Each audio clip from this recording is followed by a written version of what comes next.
The Lucky Fairy. Have you ever heard of the Lucky Fairy? If you haven't, I must tell you about her. She lives in a tiny cottage just by the Lucky House, which is a queer sort of place. In the Lucky House grow hundreds of little lucky charms which fairies wear around their necks to bring them good luck. I've never been inside the Lucky House, but I know all about it, so I'll tell you what you would see if you peeped inside the door. You would see a perfectly round room with yellow shelves running all around it. On the shelves are put thousands of tiny pots, not much bigger than a thimble. The only window is in the roof, and through it the golden sun shines onto the little pots. You would see a curious fire burning in the middle of the floor. There are no sticks, no coal to make it burn. There are just the flames springing up in 4 curling tongues. They're bright green in colour, and as they burn they send out a delicious scent like nothing you can think of. Sitting by the fire are 4 black cats, solemn and amber-eyed. At the beginning of every hour they take a grain of powder from a box by them and throw it into the fire, which immediately springs up twice as high as before. Then the cats get up and walk gravely round this strange fire 7 times. They sit down again and wait for the next hour to come. On the 7th day of the 7th month, the cats go to little pots and look at them. Then they see that very tiny green charms have grown up in them and are ready for pulling. They're quite plain, oval in shape and green in colour. They're very, very tiny. These are the good luck charms that every fairy may have once a year if they've been good. They are very precious indeed, and as it is considered a dreadful thing to be without one, you may be sure that it's very seldom that any fairy had to be refused one. There are exactly the right number grown, and on the 7th day of the 7th month all the fairies come to get one. They put them on a slender silver chain and wear them round their necks, and then they need not fear bad spells and will have good luck for a whole year. Nobody knows exactly how they grow, for no one but the cats and the Lucky Fairy are allowed inside the Lucky House. The Lucky Fairy is the one who gives out the little lucky charms.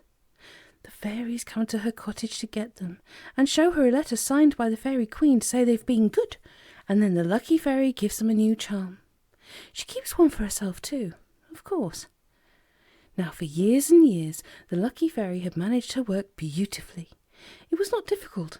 All she had to do was fill 4 saucers with milk and take them to the black cats every day. She also had to water the little pots once a month. And then, on the 7th day of the 7th month, she had to go into the Lucky House and pull the little green charms from the pots and pop them into a basket ready to give them to the fairies. It was very easy work, and she had plenty of time to go to dances, make herself pretty dresses of gossamer and petals, and talk to people who passed her way. She always had good luck, of course, because she wore her charm round her neck and didn't take it off day or night. Then one day, something happened. A mouse went into the Lucky House. Nobody knows to this day how it got there. It smelt the delicious scent given off by the green flames, and it thought it would go and see what it was. It might be a special kind of cheese, it might be fat bacon, it might even be both, the mouse thought. So it went to see. The room was dark except for the green flames, for it was night time and the sun had gone. The little mouse didn't see the 4 black cats sitting still by the fire. It thought they were bits of furniture. They kept so very still. It went close to the fire, sniffing. And then something happened. The cats all saw the daring little mouse at the same moment, and with a shrill meow they pounced on him. In the crowd of claws he somehow escaped, and while the cats were clawing about, meowing loudly, he ran up onto the first shelf of pots. He crouched behind one, though it didn't really hide him, and he waited there, his tiny heart beating far too loudly. Soon the cats found that he wasn't by the fire, and they began to sniff around the room. When they came to the shelf where he was, they became very much excited and sniffed all the more. Suddenly their shining eyes saw him, and they pounced. Over went the pots and rolled onto the floor. Some of them broke into bits, and the little green charms that were growing in them were trampled to nothing. The mouse leapt to another shelf, and the cats followed. More pots were broken, but the cats cared nothing for that. All they wanted was that mouse. But they didn't get him. He found a tiny crack in the roof by the window and squeezed himself through it, leaving them meowing below. Then they suddenly saw the broken pots and knew that some of the lucky charms were spoilt. What a dreadful thing! Some of the fairies would have to go without them. What would they say? The cats were very much upset. They cleared up the mess and counted the broken pots. There were 12 that were broken. "Meows tell the lucky fairy in the morning," said the biggest cat. "How many did you count were broken, each of you?" "I counted 12, said one cat. "I too," said a second. "And so did I," said a third. "I did too," said the biggest cat. 4 12s are 48. Oh dear. Now, the cats didn't stop to think that they had all counted the same 12, so that really they only needed to have 12 more pots. They quite thought they must have 48, and they told the lucky fairy this when she brought them their milk the next morning. "Meow, lucky fairy," they said. "In the night a small mouse came, and when we chased it, 48 pots were broken. Meow, what's to be done about it? 48 charms are destroyed." "What a dreadful thing!" cried the lucky fairy. "It's never happened before. I must go to the queen and ask her what must be done." So she put on her new dress of red creeper leaves sewn with spider thread and went to the queen's court. She told her majesty what had happened and asked what was to be done. "I must have some more pots made at once," said the queen, "and I must plant the lucky charm seeds in them myself. I have a few by me, which I have kept in case anything like this should happen. 48, did you say?" "Yes, your majesty," answered the fairy. "The cats counted the broken pots themselves." Well, very fortunately, the queen had enough seeds to spare, and with her own hands she planted them in 48 tiny pots that the court potter made that very day for her. "It is a good thing that there are still many months to go before the lucky charms will be given out," she said. "These will grow fine, I think, and be ready when the others are." The pots were taken to the lucky house, and the lucky fairy carefully placed them on the shelves. It was rather difficult to find room for them all, but she managed it. And then she gave the cats a good scolding and told them that they were never to forget their duty again. Time went by, and when the 7th day of the 7th month came round again, the cats told the lucky fairy that all the charms were ready to be given out. "Meow, the 48 the queen planted have grown just as well as the others," they said, "so there'll be just enough as usual." All that day the fairies came crowding to the lucky fairy's cottage to get their new charms. They brought their letters with them to show they'd been good all the year round, and then the lucky fairy was kept busy handing out new charms from her full basket. She had pulled all the charms from the pots that morning and had filled her basket to the very top. When the evening came, her basket began to get empty. There were only about 100 charms left, but the lucky fairy knew that some of the pixies might be late in coming to fetch theirs, for they had a good way to come. Sure enough, just as the sun was setting, she saw a little crowd of them come running through the wood towards her cottage. "Sorry we're late," they panted, "but it's such a long way to come, and as the luck has just begun to wear out on our last year's charms, all sorts of silly things happened to prevent us coming quickly. Dinky fell down and hurt his knee, and Pipkin lost his hat, and we had to go back for it. We shall be glad to have our new lucky charms again, and then perhaps we shall be more fortunate on our way back." The lucky fairy gave them all their new charms, and they hung them round their necks. Then they said goodbye and started back home. The lucky fairy looked down in her basket and found she still had some charms left. "Hey!" she called after the pixies. "Are there any more of you to come?" "No," they called back. "We're the last." The lucky fairy looked down into her basket in astonishment. She counted the little green charms that she had there and found there were 37. "Good gracious," she said, "what a curious thing. I've never had any left over before, except just my own new charm. If I take out my charm, I've still got 36 left. I wonder if everyone has been." She stayed up very late that night and listened to see if anyone else came to fetch a charm, but nobody did. Everybody had got one. In the morning, the lucky fairy counted the charms again that she had left over. She couldn't understand it, and then she suddenly gave a cry. "Of course," she said, "the cats must have counted wrongly, because they all four counted 12 broken pots. They must have thought there were 4 times 12, 48. The silly old things. I must take these extra ones back to the queen."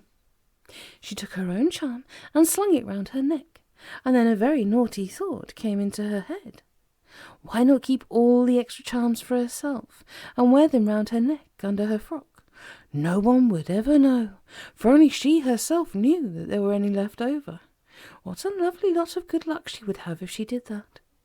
The lucky fairy thought about this for such a long time that the 4 cats thought she'd forgotten their milk. Soon she'd made up her mind, and she quickly threaded all the 36 extra charms on her silver chain, along with the charms she had already put there. Then she ran to fill the saucers with milk and took them to the hungry cats. It was not long before very good luck came to the lucky fairy.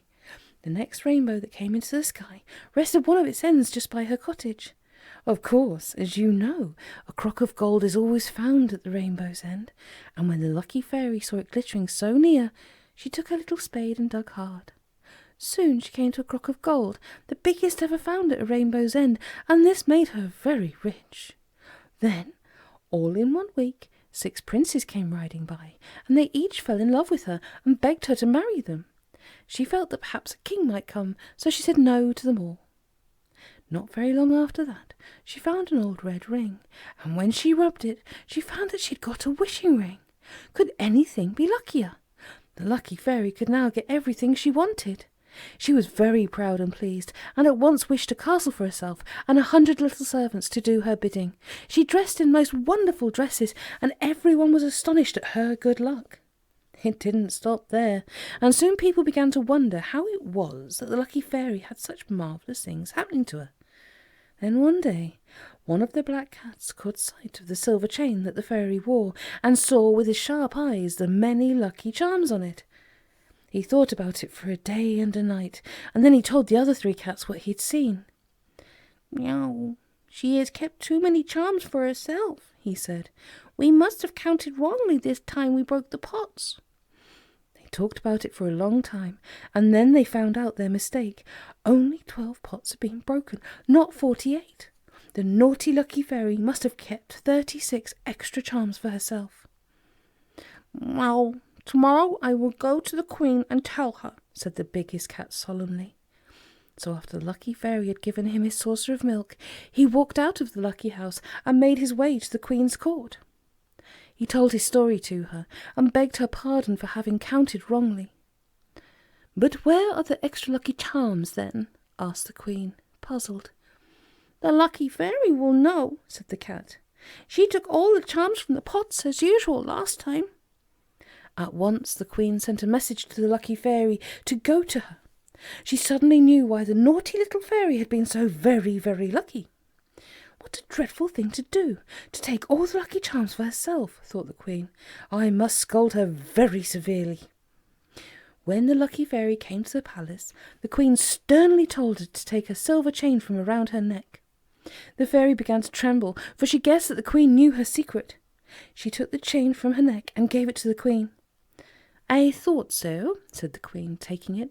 "You have kept far too many lucky charms for yourself. That was very dishonourable of you. I shall punish you." "Please forgive me," begged the lucky fairy, beginning to cry. "I know it was wrong. I'll never do it again." "I shan't forgive you unless you show me you're really sorry," said the queen. "What will you do to prove that you are?"